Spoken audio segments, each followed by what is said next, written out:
उस मर्यादा का पालन करते और इस जगह का उपयोग न करते। और बड़ा दुर्भाग्य है देश का कि सदन जैसी पवित्र जगह देश के लिए काम आनी चाहिए, उसको दल के लिए काम में लेने का जो प्रयास हो रहा है और उसके कारण जवाब देना हमारी मजबूरी बन जाती है।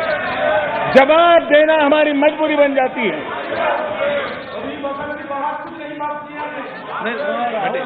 माननीय अध्यक्ष जी, तमिलनाडु आखिर में 1962 में यानी करीब 60 साल पहले आपको मौका मिला था। तेलंगाना बनाने का श्रेय लेते हैं, लेकिन तेलंगाना बनने के बाद भी वहां की जनता ने आपको स्वीकार नहीं किया। झारखंड का जन्म हुआ, 20 साल हो गए, पूर्ण रूप से कांग्रेस को स्वीकारते नहीं है, पिछले दरवाजे से वो घुसने का प्रयास करते हैं। माननीय अध्यक्ष जी, सवाल चुनाव नतीजों का नहीं है, सवाल उन लोगों की नीयत का है, उनकी नेक दिली का है कि इतने बड़े लोकतंत्र में इतने साल तक शासन में रहने के बाद देश की जनता हमेशा हमेशा के लिए उनको क्यों नकार रही है। और जहां भी ठीक से लोगों ने राह पकड़ ली, दोबारा आपको प्रवेश करने नहीं दिया है। इतना सारा होने के बावजूद भी हम तो एक चुनाव हार जाए ना, महीनों तक न जाने इकोसिस्टम क्या क्या करती है। इतना सारा पराजय होने के बावजूद भी न आपका अहंकार जाता है, न आपकी इकोसिस्टम आपके अहंकार को जाने देती है।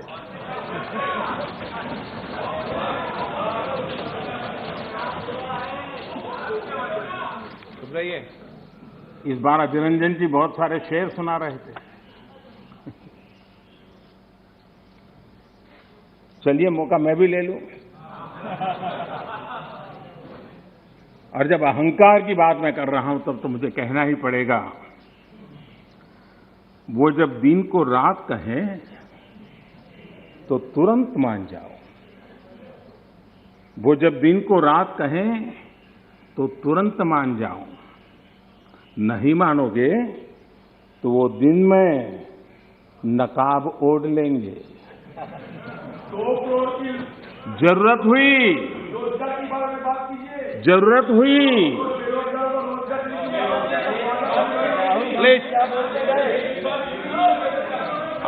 जरूरत हुई तो हकीकत को थोड़ा बहुत मरोड़ लेंगे।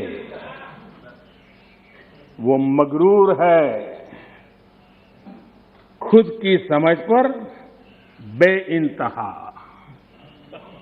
उन्हें आईना मत दिखाओ, इन्हें आईना मत दिखाओ, वो आईने को भी तोड़ देंगे।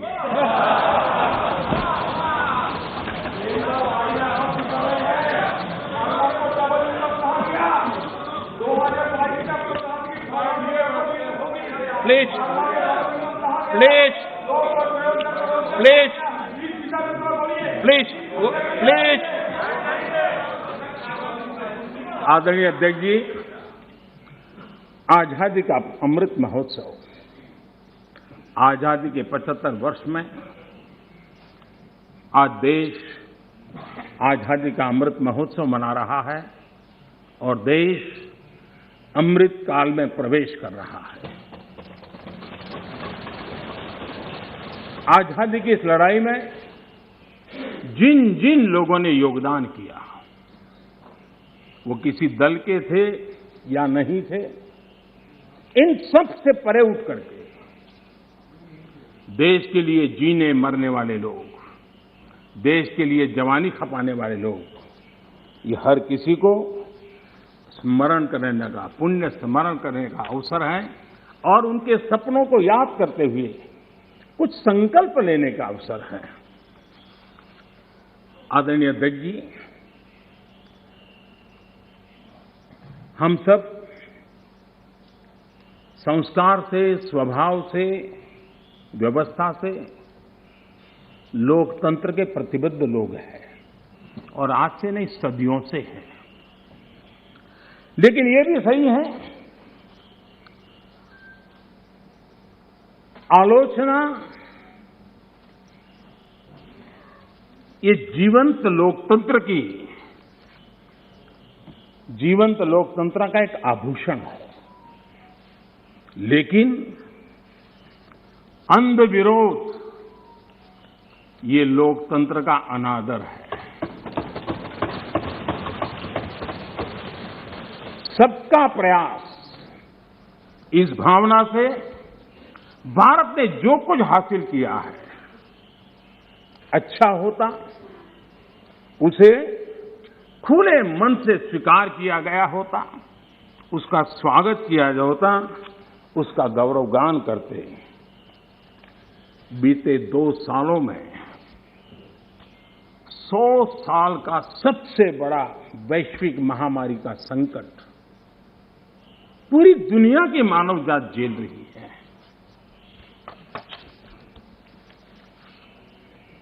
जिन्होंने भारत के अतीत के आधार पर ही भारत को समझने का प्रयास किया, उनको तो आशंका थी, कितना बड़ा विशाल देश, इतनी बड़ी आबादी, इतनी विविधता, ये आदतें, ये स्वभाव,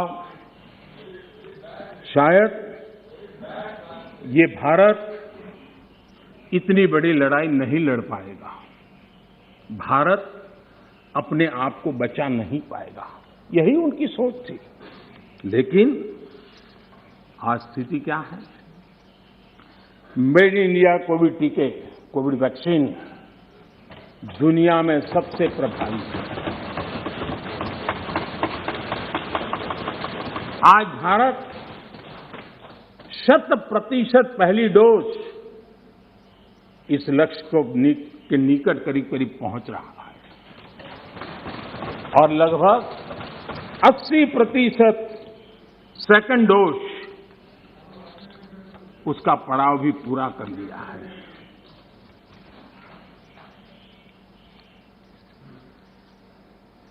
माननीय अध्यक्ष जी, कोरोना एक वैश्विक महामारी थी, लेकिन उसे भी दलगत राजनीति के लिए उपयोग में लाया जाए, क्या ये मानवता के लिए अच्छा है? भारत जैसे, आपको मैं प्लीज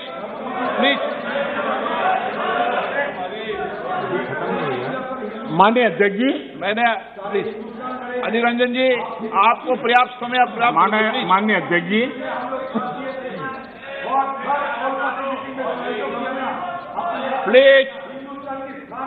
प्लीज माननीय अध्यक्ष जी, मैंने तो किसी का नाम नहीं दिया।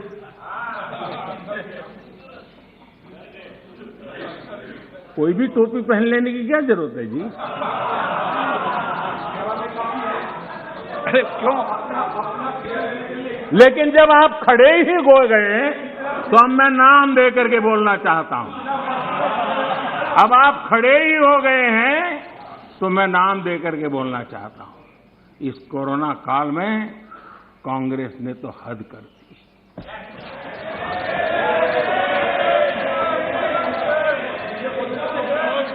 पहली लहर के दौरान, मौका दूंगा आपको, प्लीज।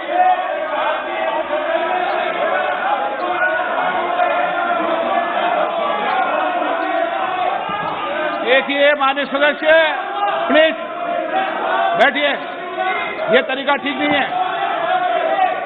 आपको मैंने पर्याप्त, प्लीज बैठिए, please please please please please. माननीय अध्यक्ष जी, अभी तो मैंने सिर्फ इतना का हद कर दी। प्लीज, पहली लहर के दौरान आपको मैंने देश जब पर्याप्त अवसर दिया था, लॉकडाउन का पालन कर रहा था, जब WHO दुनिया भर के लोगों को सलाह देता था, सारे हेल्थ एक्सपर्ट कह रहे थे कि जो जहां है वहीं पर रुके। सारी दुनिया में ये संदेश दिया जाता था, क्योंकि मनुष्य जहां जाएगा, अगर वो कोरोना से संक्रमित है तो कोरोना सांस ले जाएगा। तब कांग्रेस के लोगों ने क्या किया, मुंबई के रेलवे स्टेशन पर खड़े रह करके मुंबई छोड़कर जाने के लिए प्रोत्साहित करने के लिए मुंबई में श्रमिकों को टिकट दिया गया, मुफ्त में टिकट दिया गया, लोगों को प्रेरित किया गया कि जाओ महाराष्ट्र में हमारे पर जो बोझ है वो जरा कम हो, और जाओ तुम उत्तर प्रदेश के हो, तुम बिहार के हो, जाओ वहां कोरोना फैलाओ। आपने ये बहुत बड़ा पाप किया, अफरा तफरी का माहौल खड़ा कर दिया। आपने हमारे श्रमिक भाइयों बहनों को अनेक परेशानियों में धकेल दिया। और माननीय अध्यक्ष जी, उस समय दिल्ली में ऐसी सरकार थी जो है, उस सरकार ने तो जीप पर माइक बांध करके दिल्ली की झुग्गी झोपड़ी में गाड़ी घुमा करके लोगों को कहा संकट बड़ा है, भागो, गांव जाओ, घर जाओ। और दिल्ली से जाने के लिए बसें दी, आधे रास्ते छोड़ दिया और श्रमिकों को लिए अनेक मुसीबतें पैदा की। और उसका कारण हुआ कि यूपी में, उत्तराखंड में, पंजाब में जिस कोरोना की इतनी गति नहीं थी, इतनी तीव्रता नहीं थी, इस पाप के कारण कोरोना ने वहां भी अपनी लपेट में ले लिया। माननीय अध्यक्ष जी, ये कैसी राजनीति है? मानव जात पर संकट के समय ये कैसी राजनीति है? ये दलगत राजनीति कब तक चलेगी? आदरणीय अध्यक्ष जी, कांग्रेस के इस आचरण से सिर्फ मैं ही नहीं, पूरा देश अचंभित है। 2 साल से देश 100 साल के सबसे बड़े संकट से मुकाबला जूझ कर रहा है। कुछ लोगों ने जिस प्रकार का व्यवहार किया, देश उससे सोच में पड़ गया है। क्या ये देश आपका नहीं है? क्या ये देश के लोग आपके नहीं हैं? क्या उनके सुख दुख आपके नहीं हैं?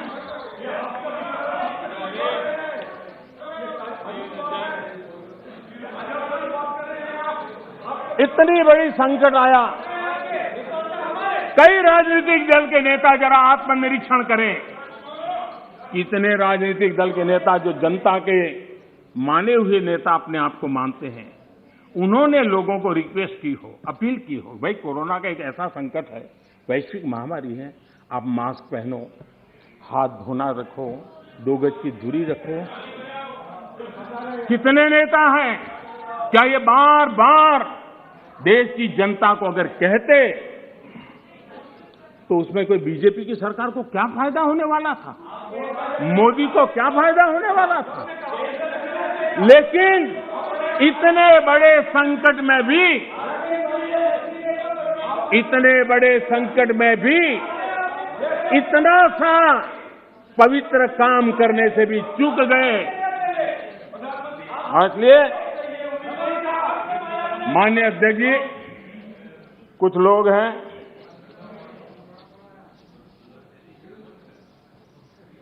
उनको ये इंतजार था कि ये कोरोना वायरस मोदी की छवि को चपेट में ले लेगा। बहुत इंतजार किया और कोरोना ने भी आपके धैर्य की बड़ी कसौटी की है। आए दिन आप लोग औरों को नीचा दिखाने के लिए महात्मा गांधी का नाम लेते हैं, महात्मा गांधी की स्वदेशी की बात, इसको बार बार दोहराने में हमें कौन रोकता है? अगर मोदी वोकल फॉर लोकल कहता है, मोदी ने कहा इसलिए शब्दों को छोड़ दो भाई, लेकिन क्या आप नहीं चाहते हैं देश आत्मनिर्भर बने? जिस महात्मा गांधी के आदर्शों की बात करते हैं, तब भारत में इस अभियान को ताकत देने में, जुड़ने में आपका क्या जाता था? उसका नेतृत्व आप लीजिए, महात्मा गांधी जी के स्वदेश के निर्णय को आगे बढ़ाइए, देश का भला होगा। और हो सकता है, हाँ,